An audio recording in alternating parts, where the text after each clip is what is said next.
하나님의 은혜를 가지고 산다라는 것은 참 축복입니다.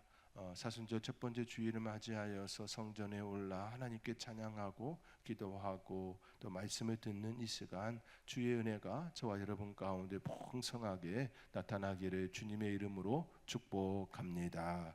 사람이 교회에 나오는 이유는 참 다양합니다.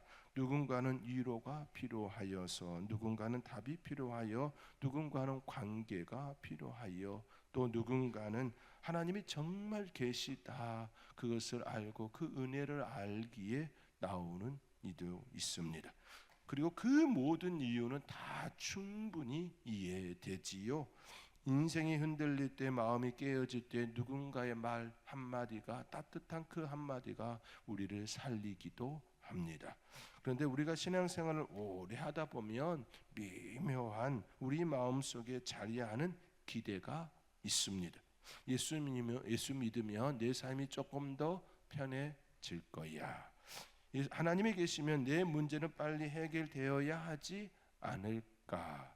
기도했으면 당장 응답이 와야 하지 않는가라고 하는 하나님의 존재를 내가 알고, 또 교회에서 끊임없이 말씀으로 선포되어지고, 또 성경 속의 사건들, 기적과 이적을 알기에 내 삶의 자리에 내가 하나님 믿으면 내 삶이 조금 더 편해져야 되는 것 아닌가, 기도 응답이 있어야 하는 것 아닌가라고 하는 미묘한 그런 기대감이 일어납니다.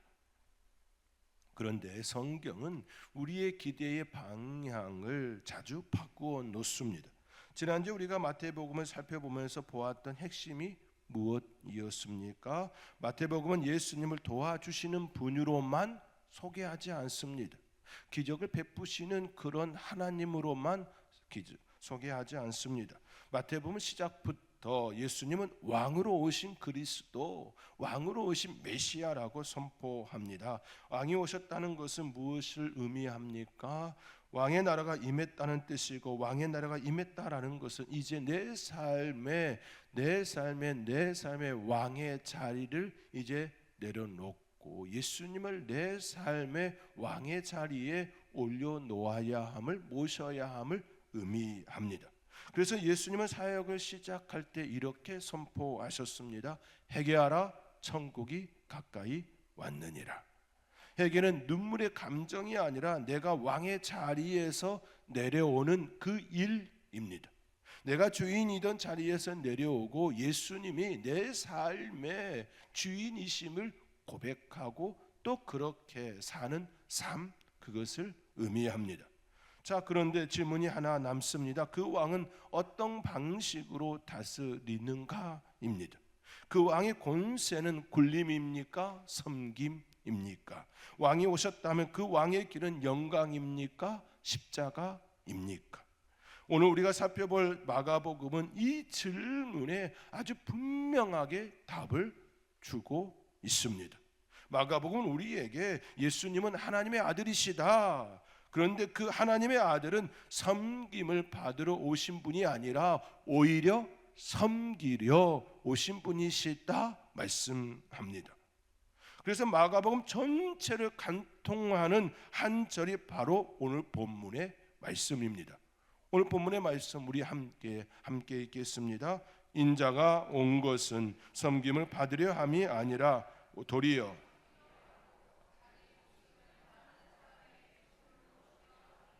아멘. 인자가 온 것은 섬김을 받으려 함이 아니라 도리어 섬기려 하고, 섬기려 오셨다 말씀합니다. 그래야 오늘 우리는 마가복음의 흐름을 따라 첫째는 복음의 속도에 대하여, 둘째는 그 복음의 권세에 대하여, 예수님의 권세에 대하여, 셋째는 그 십자가와 섬김에 관하여 이 세 가지 주제를 따라 복음의 핵심을 살펴보고자 합니다. 마가복음의 시작은 독특합니다. 마태복음은 족보로 시작하였지요. 아브라함과 다윗의 자손 예수 그리스도의 계보라. 왕의 계보, 약속의 계보를 길게 펼쳐 보입니다. 그런데 마가복음은 어떻습니까? 마가복음의 시작은 어떻습니까? 마가복음은 서론을 길게 펼쳐놓지를 않습니다. 장황하게 늘어놓지를 않습니다. 마가복음은 숨을 고르지도 않습니다. 뜸들인다 그러지요. 뜸들이는 그런 모습이 전혀 일어나지 않습니다. 하나님의 아들 예수 그리스도의 복음의 시작이라 이처럼 아주 간결하게 직설적으로 표현하며 시작합니다. 하나님의 아들 예수 그리스도의 복음의 시작이라. 다른 여러 가지 군더더기 그런 것들이 다 제하고 알맹이만 쏙 가장 먼저 담아 놓았습니다. 여러분, 마가는 왜 이렇게 시작할까요? 왜 이처럼 가장 직설적인 표현으로 이렇게 시작할까요? 마가복음은 마치 달리는 사람 같습니다. 중간중간 이런 말이 반복됩니다. 곧 즉시, 곧 즉시. 사건이 곧 일어나고 사람들이 즉시 움직이고 예수님은 곧 다음 자리로 이동합니다. 사건이 일어나고 즉시 사람이 반응하고 곧 예수님은 또 다른 자리로 옮겨갑니다. 계속해서 이 모습이 등장하고 또 등장합니다. 여기서 중요한 질문이 생깁니다. 왜 복음은 이렇게 빠르게 전개되는 걸까요? 마가복음은 왜 이처럼 빠르게 한 곳에 계속해서 머무르면서 설명하고 또 설명하고 그렇게 접근하지 아니하고 선포되어지고 반응하고 선포되어지고 반응하고 이처럼 빠르게 진행하고 있는 걸까요? 그 이유는 너무나도 단순합니다. 마가복음이 전하는 복음은 설명만 늘어놓다가 끝나는 이야기가 아니라 지금 즉시 듣는 이들이 반응해야 할 생명의 소식이기 때문입니다. 마가복음이 전하는 복음은 들으면 즉각적인 반응이 일어나야 하는 생명이기 때문에 그렇습니다. 말씀이 내 안에 들어왔을 때에 반응은 두 가지이지요. 받아들이든지 거부하든지. 받아들이면 영생이고 받아들이지 않으면 영생을 속할 수가 없습니다. 그 외에 무엇이 있나요? 말씀이 내 안에 들어오면 생명입니다. 말씀이 내 안에 들어오지 않으면 생명이 없습니다. 그렇기에 복음은 생명이기에 복음에 대하여 복음의 속도가 너무나도 빠르게 곧 즉시 이처럼 접근합니다. 응급실에서 가장 중요한 건 무엇입니까? 장황하고 자세하고 친절한 설명입니까? 비가 뚝뚝뚝 떨어지는 그 사람을 바로 치유하는 처치가 먼저입니까? 응급실은 장황한 자세한 설명이 먼저가 아닙니다. 먼저 치유해야 합니다. 빠르게 판단하고 바로 치유해야 합니다. 응급실이지요. 응급실은 그렇습니다. 친절한 설명은 나중에 해도 늦지가 않습니다. 화재가 났을 때 가장 중요한 것이 무엇입니까? 불을 끄는 겁니다. 생명을 살리는 겁니다. 분석 보고서는 나중에 해도 늦지가 않습니다. 왜 불이 났는지, 무엇 때문인지, 불이 활활 나고 그 안에 사람이 있는데 그것을 이야기하고 있다면 뭐라고 할까요? 너 제정신이냐라고 이야기하지 않겠습니까? 마가복음이 그렇습니다. 복음의 속도가 그렇습니다. 생명입니다. 다른 것을 말하고 있는 것이 아니라 생명을 말하고 있기 때문입니다. 신앙도 마찬가지입니다. 주님이 부르실 때의 말씀이 내 심령을 두드릴 때, 성령께서 내 마음을 깨우실 때, 그때가 때입니다. 마가복음 1장 15절의 말씀처럼 예수님께서는 때가 찼고 하나님의 나라가 가까이 왔으니 회개하고 복음을 믿으라 선포합니다. 여기서 때가 찼다는 그 말은 무엇을 뜻합니까? 나의 준비, 나의 형편을 말하지 않습니다. 나에게 맞춰져 있지가 않습니다. 하나님의 때, 하나님의 구원의 시간을 말씀합니다. 나의 준비와 형편과는 상관없이 하나님의 시간이 무르익었다라는 말씀입니다. 하나님께서 정하신 시간이 찼다라는 겁니다. 그리고 그때가 오면 사람에게 필요한 것은 딱 한 가지입니다. 반응입니다. 순종입니다. 믿음입니다. 말씀이 내 안에 들어왔을 때 내가 할 수 있는 건 딱 한 가지 외에는 없습니다. 반응이지요. 순종입니다. 믿음입니다. 예수님께서 제자들을 부르실 때 베드로와 안드레는 그물을 버려두고 따릅니다. 야고보와 요한도 배와 아버지를 두고 따릅니다. 마가는 제자들을 부르시는 그 장면을 길게 꾸미지 않습니다. 아주 자세하게 왜 그들을 불렀는지, 그 이유에 대하여 또 너희들이 무슨 일을 할 것인지 자세하게 다루지를 않습니다. 마가는 단지 그들이 즉시 따랐다, 그 말을 남길 뿐입니다.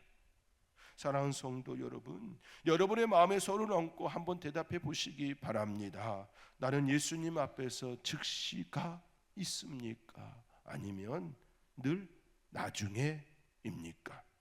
주님, 지금은 아닙니다. 조금만 더 정리되면, 상황이 더 좋아지면, 마음이 안정되면, 아이들이 좀 더 크면, 그렇게 대답하고 있지는 않습니까? 우리는 종종 그렇게 생각합니다. 좀 더 크면, 좀 더 많으면, 좀 더 가지면, 좀 더 성장하면. 복음의 때를 나의 때에 맞추려고 합니다. 그러나 그렇지가 않습니다. 복음은 생명이기에 그 생명이 나에게 왔을 때 내가 반응하지 않으면 더 이상 아무런 나에게 영향이 일어나지가 않습니다. 역사가 일어나지가 않습니다.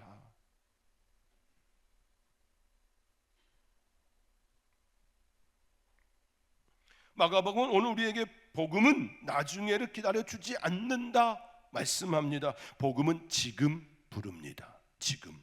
복음은 즉시 반응하라고 부릅니다. 왜냐하면 복음은 우리 인생의 방향을 바꾸는 하나님의 통치가 지금 들어왔다고 말씀하고 있기 때문입니다. 다른 데 이유가 있지가 않습니다. 나의 때가 아니라 하나님의 부르시는 때, 그때 즉각적인 반응이 바로 복음의 속도, 복음의 속도다라고 마가복음은 우리에게 말씀합니다. 그 부르심에 반응하며 복음의 은혜를 누리는, 그 은혜를 누리는 저와 여러분이 될 수 있기를 주님의 이름으로 축복합니다. 그렇다면 마가복음은 이렇게 빠른 속도로 무엇을 보여주려고 하는 걸까요? 복음의 속도, 그 빠름을 통하여 무엇을 말씀하고 있는 걸까요? 그것은 바로 예수님의 권세입니다. 예수님의 권세. 마가복음에서 예수님의 권세는 사람을 놀라게 하는 쇼가 아니라는 것입니다. 예수님의 권세는 사람들을 모으기 위한 이벤트도 아닙니다. 마가복음에서 예수님의 권세는 언제나 한 방향을 가리키고 있습니다. 무너진 사람을 일으키는 권세, 무너지고 부서진 사람들을 일으키는 권세입니다. 묶인 사람을 풀어주는 권세입니다. 절망을 끊어내는 권세입니다. 하나님의 나라를 실제로 드러내는 권세입니다. 즉 사람을 살리는 권세, 생명을 살리는 권세입니다. 마가복음에서 복음의 속도가 왜 이렇게 빠릅니까? 살리기 위해서입니다. 생명을 살리기 위해서입니다. 한 생명을 귀하게 여기기 때문입니다. 마가복음 1장에서 예수님의 해당해서 말씀을 가르치실 때에 사람들은 예수님의 권세에 대하여 권세 있는 자와 같도다라고 외칩니다. 예수님의 가르침은 단지 좋은 말씀, 사람을 깨우고 죄를 드러내고 삶을 뒤집는 말씀이었기 때문에 단지 좋은 말씀이 아니라 권세 있다, 그렇게 고백하는 겁니다. 여러분, 우리가 교회에서 말씀을 들을 때 무엇을 기대합니까? 좋은 말입니까? 위로되는 말입니까? 기분 좋아지는 말입니까? 물론 위로가 있습니다. 도심의 역사도 있습니다. 천지를 창조하시고 구원하시고 문제를 해결하시는 우리 하나님 맞습니다. 애굽 땅에서 신음하고 있는 그들의 소리를 들으시고 보고 알고 내려오셔서 그들을 구원해 주셨습니다. 우리 하나님 도우시는 분 맞습니다. 그러나 말씀의 권세는 거기서 끝나지 않습니다. 말씀의 권세는 나를 하나님의 자리에서 끌어내어 예수님을 그 자리에 앉게 합니다. 나의 주인이 하나님이시다, 그렇게 인도하시는 분이십니다. 예수님의 권세가 내 안에 들어오면 나의 고백은 그렇게 고백이 되는 겁니다. 나의 주인은 하나님이십니다. 예수님이십니다. 또 마가복음 2장의 말씀을 보면 중풍병자가 지붕을 뚫고 내려오지요. 그가 스스로 내려오는 것이 아니라 사람들에 의하여 내려옵니다. 사람들은 무엇을 기대했을까요? 일어나 걸어라, 병을 고치시는 그 모습이었습니다. 그런데 예수님은 내 죄 사함을 받았느니라, 그 말씀을 선포하셨습니다. 사람들의 기대와 정반대의 방향이었습니다. 여기서 예수님께서 보여주신 권세가 무엇입니까? 육체의 문제를 다루기 전에 영혼의 뿌리를 다루시는 권세입니다. 본질을 다루시는 권세입니다. 육체의 문제를 다루기 전에 영혼의 뿌리를 다루시는 권세이지요. 사람들은 몸이 낫는 것을 기적으로 보지만 예수님은 죄가 끊어지는 것을 진짜 기적으로 보았습니다. 몸이 나아도 영원하지가 않습니다. 우리가 살면 얼마나 삽니까? 80, 90, 조금 더 살면 100년, 조금 더 살면 120년, 좀 더 살면 130년이지요. 이제 현대과학의 기술이 점점 발달하여 생명과학이 점점 더 발달하여 이야기하기 시작합니다. 130년, 140년, 150년도 살 거라 이야기합니다. 그런데요, 인간의 역사 속에 150년 길까요? 깁니까? 아니지요. 찰나입니다. 짧은 인생입니다. 몸이 나아 산다고 한들 짧은 인생입니다. 그렇기에 무엇이 더 중요합니까? 육체의 나음입니까? 내 죄 사함의 은혜를 입는 것이 먼저입니까? 몸이 나아도 영원하지가 않습니다. 그러나 영혼이 구원받으면 영원합니다. 영생입니다. 그렇기에 중풍병자를 향하여 내 죄 사함을 받았느니라, 그 말씀을 먼저 선언하신 겁니다. 그리고 그를 고쳐 주셨습니다. 무엇이 먼저입니까? 사랑하는 성도 여러분, 예수님에게 우리가 바르게 고백해야 될 모습이 있습니다. 여러분에게 다시금 질문을 드립니다. 지금 나는 예수님께 무엇을 구하고 있습니까? 지금 나는 예수님을 어떤 분으로 기대하고 계십니까? 내 상황을 바꿔주시는 분, 내 문제를 해결해 주시는 분, 물론 예수님은 우리를 돕는 하나님 맞습니다. 그러나 예수님이 진짜 원하시는 그 일은 내 삶의 주인이 누구냐? 그 주인을 바꾸라, 그 말씀입니다. 우리의 주인은 하나님이십니다. 예수님이십니다. 성령님이십니다.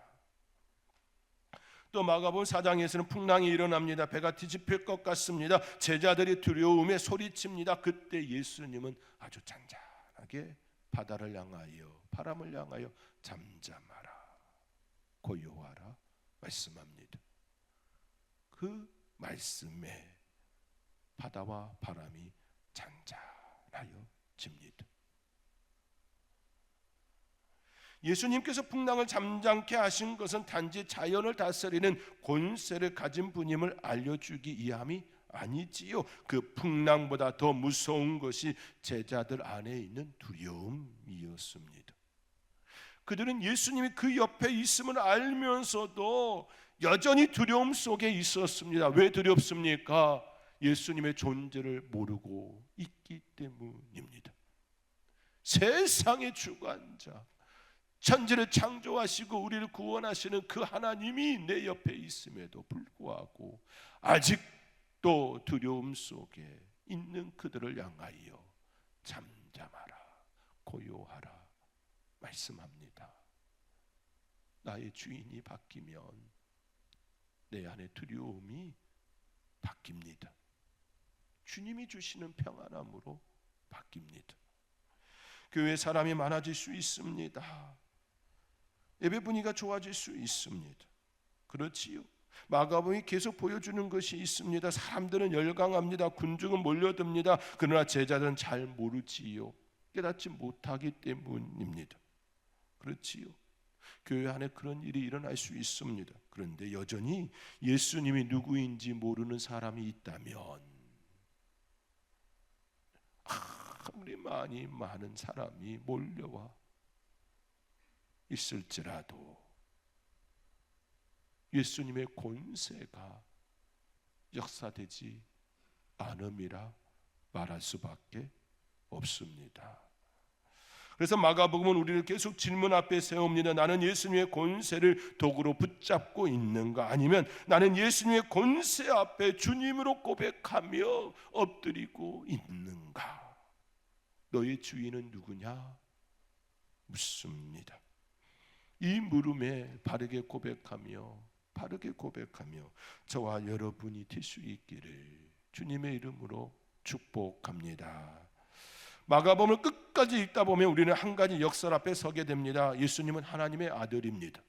마태복음의 말씀과 같이 왕으로 오신 하나님의 아들입니다. 예수님은 권세가 있습니다. 예수님은 왕이십니다. 그런데 그 왕의 길은 영광의 보호자로 곧장 올라가는 길이 아니라 십자가로 내려가는 길입니다. 예수님의 그 길은 어디를 향하고 있습니까? 영광의 왕의 자리로 나아감입니까? 십자가로 내려감입니까? 십자가였습니다. 세상은 왕을 이렇게 정의합니다. 군림하는 자, 정복하는 자, 다스리는 자, 힘으로 굴복시키는 자. 그러나 마가복음의 예수님은 다릅니다. 예수님은 섬기는 왕으로 오셨습니다. 종으로 오셨습니다. 낮아지는 왕으로 오셨습니다. 끝까지 순종하는 왕으로 오셨습니다. 그리고 그 모든 것을 한 구절로 정리한 말씀이 오늘 본문의 말씀입니다. 다시금 오늘 본문의 말씀 우리 함께 읽겠습니다. 인자가 온 것은 섬김을 받으려 함이 아니라 도리어 섬기려 하고, 아멘. 자기 목숨을 사람의 대속물로 주려 함이니라. 예수님의 섬김은 어디까지 갑니까? 그냥 친절한 행동입니까? 아니지요. 그냥 배려의 태도입니까? 아니지요. 섬김의 끝은 어디입니까? 자기 목숨을 대속물로 주는 그 자리까지입니다. 여기서 마가복음이 아주 의도적으로 보여주는 장면이 있습니다. 예수님은 8장 이후로 방향을 바꿉니다. 베드로가 주는 그리스도시라고 고백한 이후 예수님은 계속해서 반복해서 하시는 말씀이 있습니다. 나는 고난을 받고 죽임을 당하고 사흘 만에 살아나리라. 한 번 하시고 또 하시고 또 하셨습니다. 그렇게 예수님은 내가 고난받고 죽임을 당하고 사흘 만에 다시 살아나리라 그 말씀을 하셨습니다. 그때 제자들의 반응은 무엇이었습니까? 누가 크냐? 이 다툼이었습니다. 예수님은 대성물로 나아가기 위하여 죽음의 자리, 십자가의 자리로 내려가고 있는데, 그것을 향하여 있는데 제자들은 아직도 깨닫지 못하여 예수님이 누구신지 알지 못하여 누가 크냐 다투고 있습니다. 주님은 내려가라 하시는데 우리는 올라가고 싶어 합니다. 여러분, 이게 우리의 모습 아닙니까? 아직도 여전히 인정받고 싶어 하고 예수님의 그 섬김의 자리보다, 낮아짐의 자리보다 여전히 그러고 있지 않습니까? 주님은 자기를 부인하라 하시는데 우리는 내가 옳다 그것을 붙잡고 싶어 합니다. 그래서 예수님은 제자들에게 누구든지 크고자 하는 자는 너희를 섬기는 자가 되고 누구든지 으뜸이 되고자 하는 자는 모든 사람의 종이 되어야 하리라 말씀합니다. 사랑하는 성도 여러분, 마가복음이 우리에게 말하는 복음의 정점은 기적이 아닙니다. 군중의 한호가 아닙니다. 십자가입니다. 십자가는 약함이 아니라 하나님의 사랑의 능력이기 때문입니다. 십자가는 패배가 아니라 구원의 승리이기 때문입니다. 십자가는 끝이 아니라 새 시작이기 때문입니다. 마가복음이 무엇을 얘기합니까? 복음의 속도를 얘기합니다. 빠름입니다. 그 안에 생명이 있기 때문입니다. 예수님의 권세가 있기 때문입니다. 예수님의 권세는 어디를 향하고 있습니까? 십자가. 모든 사람을 구원하기 위하여 십자가를 향하고 있습니다.